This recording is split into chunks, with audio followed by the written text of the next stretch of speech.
Hi, I'm Just Camp Perspective, and we're back with another video. This one's going to be a compilation video where I'm going to be talking about working through or breaking resistance, protest behavior, or defiance when working with dogs in training. It comes up in a lot of different ways. In most cases, the resistance will be the dog shutting down and like kind of laying down or not wanting to move, bucking back. Sometimes we'll get a flight response where the dog will scatter a bit. But every now and then, especially when we're working with reactivity cases, we get a more escalated level of defiance, which can be anywhere between, just being very vocal as they're being resistant to them actually, biting or pulling at the leash with their paws to try to assert control of the situation. So very important. One of the most important things really about working with the defiance is the dog has to make the decision. The dog has to be the one that thinks, okay, what I'm doing right now isn't helping the situation, so I just need to comply. And then once they comply, everything of course goes away, all the pressure turns off, and then we relax and they learn, it's just that constant pressure on, pressure off. And in that particular case, it's pressure on because we're needing them to de-escalate or to push through the resistance in the brain. So I actually have 3 cases right now where we had an escalation in terms of the protest behavior where things got very vocal. We have Poncho, the German Shepherd dog. We have Malachite, the Pitty. And then we also have Elmo, who's some kind of like Aussie mix, if I remember correctly. And all 3 of them have reactivity. Poncho's actually sociable, except he's just like kind of throwing a tantrum. The other 2 are just more so reactive. We're not too sure yet on the sociability. Malachite is social when under the right context. But each one of these cases, we had a moment of escalated protest where things got super loud. And I'll show you a couple of clips here. Tap, and I'm saying stop fighting the leash. Okay. She and hit the dog coming behind us, by the way. Now wait a moment. Yep. Relax. Tap. Tap. Tap. Tap. Now pull forward. Tap. Keep where you are. There you go. Now relax. Relax. Tap. Tap. Tap. Tap. A little bit more pressure on your leash. Tap. Up. Tap. Tap. Tap. Tap. Tap. Up on the leash, up on the leash, up, more up. There you go. Tap, tap, tap, tap, tap, right it out. Tap, tap, right it out. Up, tap, tap, tap, tap, tap, right it out. Tap, tap. See here. Tap, tap, tap, tap, wait. Tap, tap. Tap, tap, tap, tap, tap, tap, tap, tap, tap, tap, tap, tap, tap, tap, right there, relax, almost, tap, tap, tap, tap, tap, I know, there it is, relax, good. She doesn't want to give it up. We'll pull towards your left, tap, tap, tap. More direction with the leash pressure. More pressure with the leash. Tap. More so straight back. Yeah, back, tap. A little more pressure. Pull, pull, pull. Pull, pull. Yep. Now, so what you're gonna do is you're gonna choke up closer to where the prong is. So now I'm gonna have you just be real direct and then no e-collar, but just pull with the prong. Pull, pull, pull. Okay, now tap. But keep pulling. Keep pulling, tap, pull, pull, pull, pull, pull, pull, pull. Pull it. So see it right there? You alleviated pressure? Yeah. You can't alleviate that pressure. I'm gonna put some pressure here. Tap, tap, tap, tap, tap. Then relax. Okay. So if I pull to my right, go tap. Tap. Right there. That was 2 taps. So if I want them back to my left, pressure, tap, tap, tap.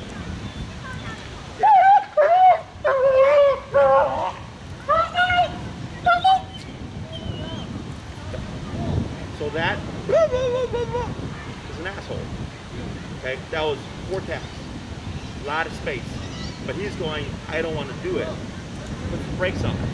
Okay, as teaching him, like, when you feel this, good, you move with it. Now I want him to move forward. Okay.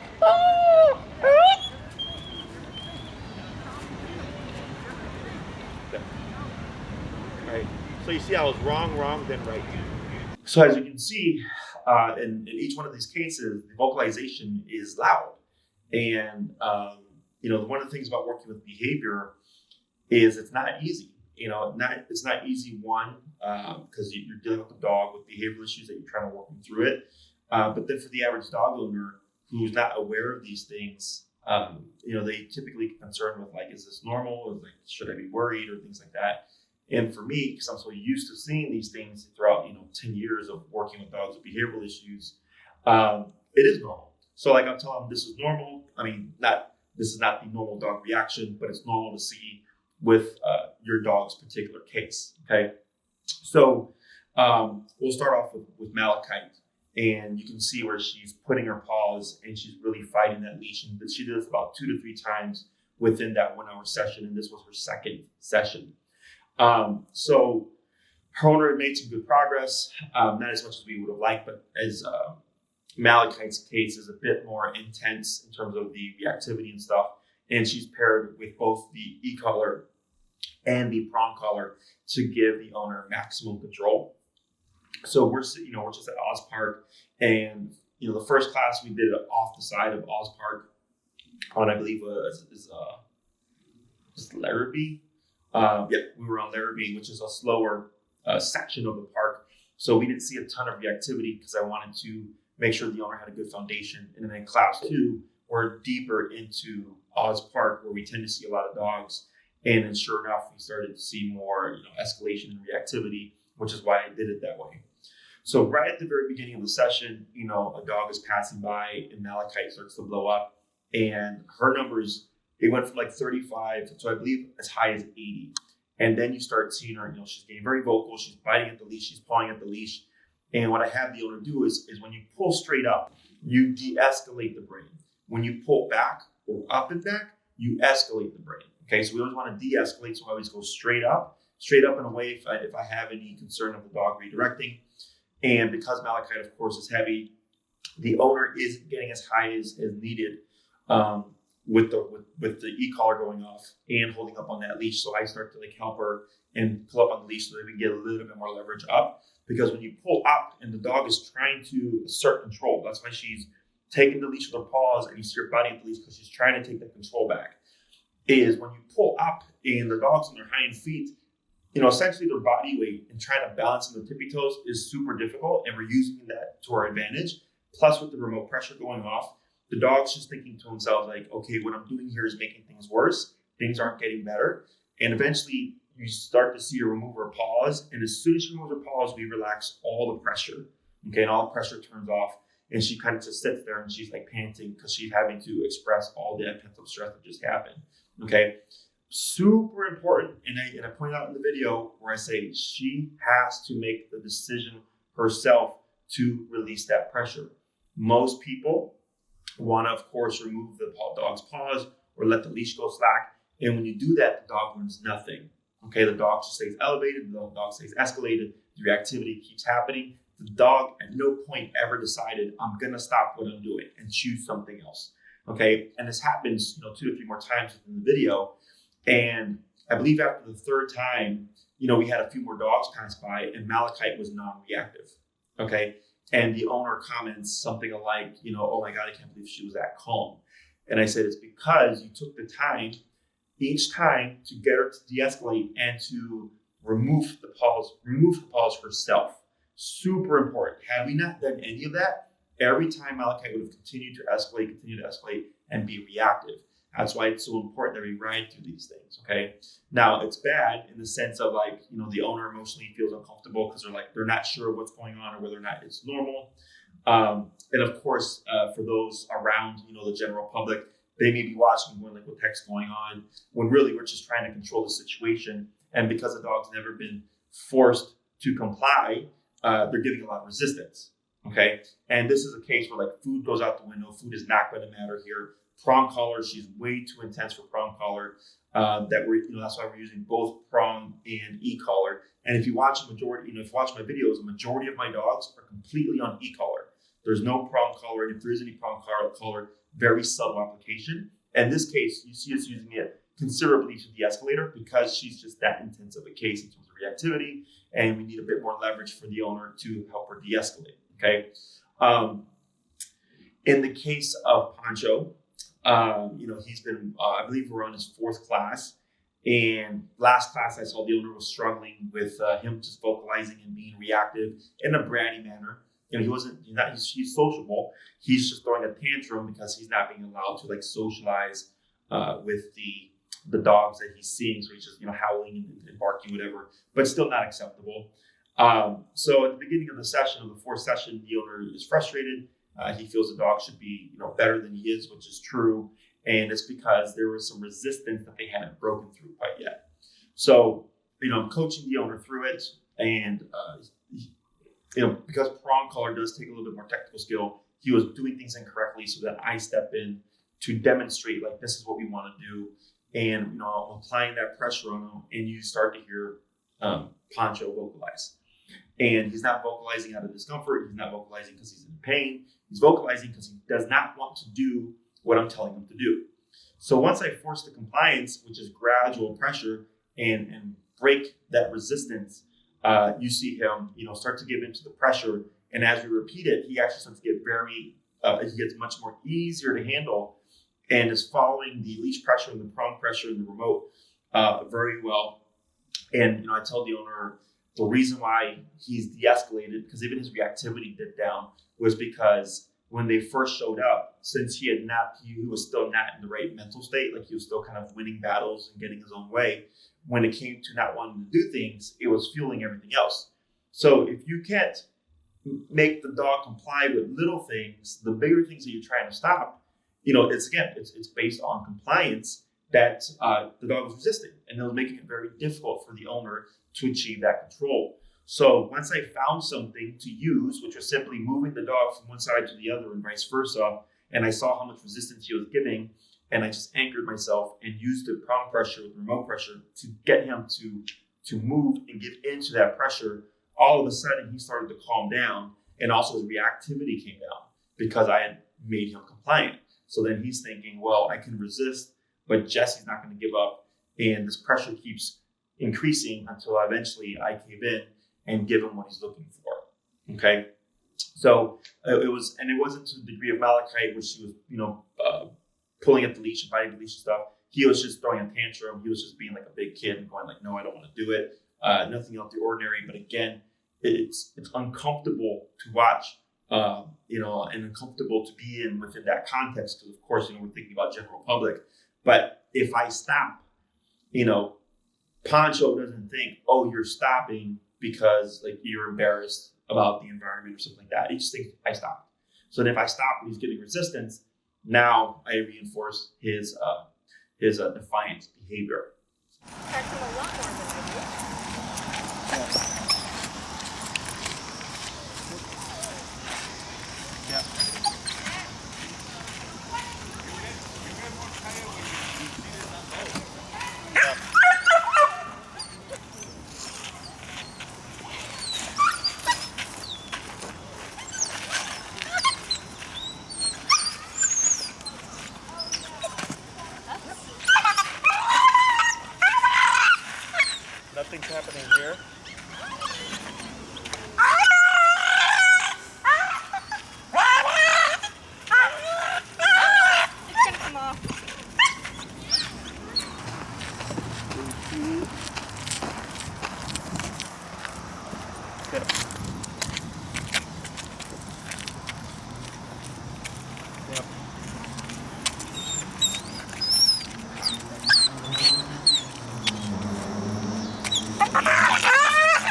without any tension. Okay, so you see how I keep letting it go? Tap. Tap, tap, tap, tap, tap, tap, tap, tap, tap, tap, tap, tap, tap, tap, tap, tap, tap, tap, tap, tap.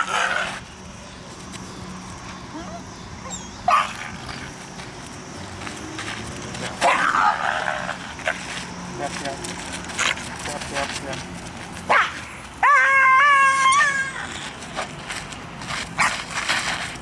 Tap, tap, tap, tap, tap, tap, tap, tap.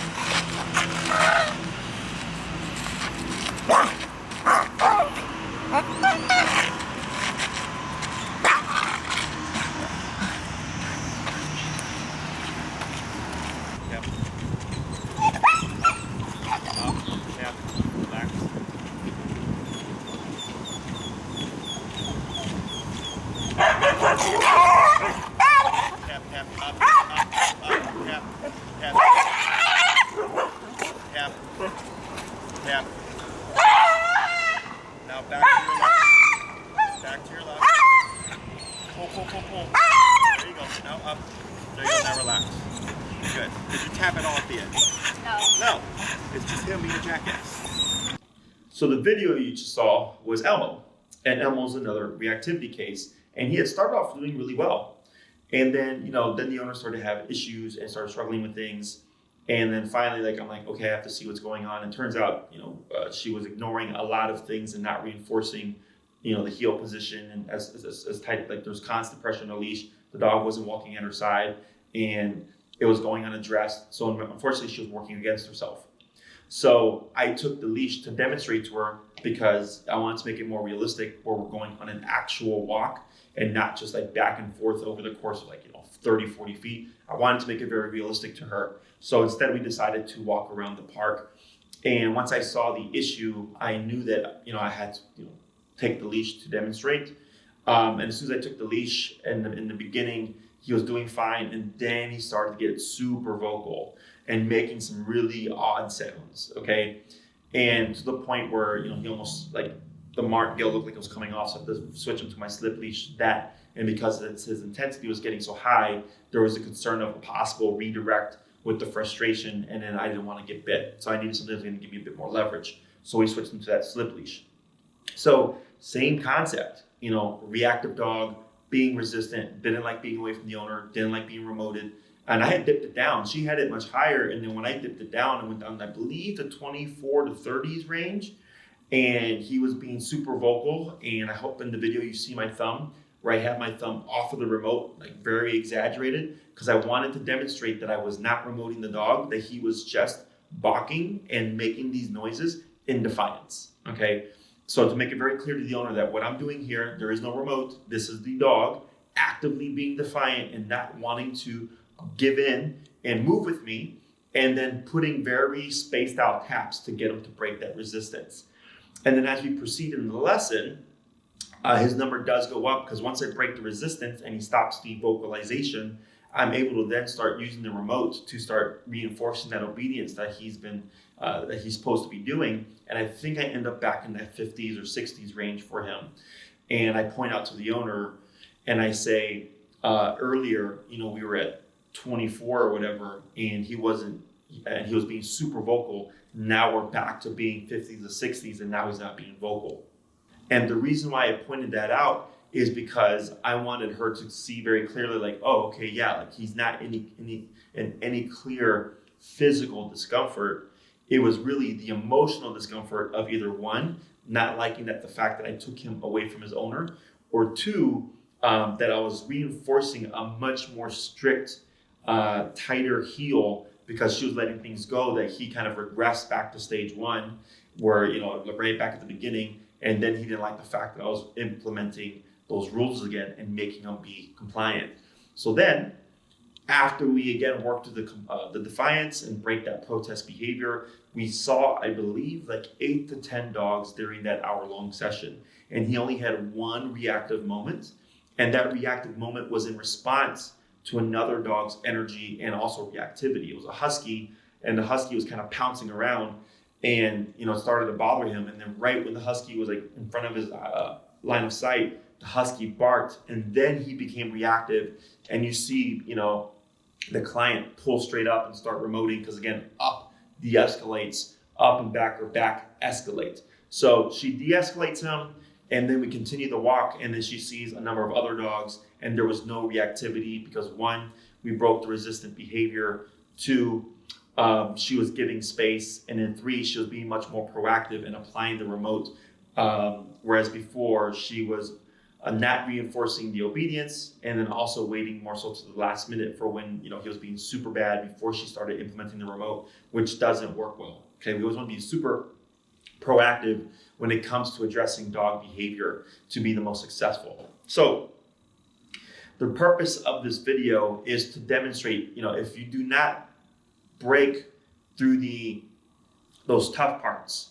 whether it takes you 15 minutes or 5 minutes or a minute, or 30 minutes, if you give in at any point to that resistance, you're unfortunately making more work for yourself, because the dog does learn, hey, if I fight this for 30 minutes, they're going to stop and then I get my way. And that unfortunately is going to work against you. I always, right off the bat, as soon as I see resistance, I want to work through it. I do take my time. I'm not in a rush. I just kind of don't worry about what people say or think. And as soon as we break through that, it gets easier and easier and easier. And you're just building on all those wins. And the dog learns okay, being defiant or protesty or non-compliant is not in my best interest. Or that the dog will learn that the owner will not give up. And that's super important, because then when it comes to addressing other behaviors, the dog's going to use that as a reference point and think to themselves all right, I'm being reactive, but all these other times I never got my way. And as soon as the owner kicks in with that, the consequence or with disagreeing with the behavior, the dog's going to stop or de-escalate much more quickly. And then we just start to build off of those successes as well. Okay, so dog behavior training is not pretty. Food goes out the window. Either the dog's too stressed, the dog doesn't care about what's in your hand, or the dog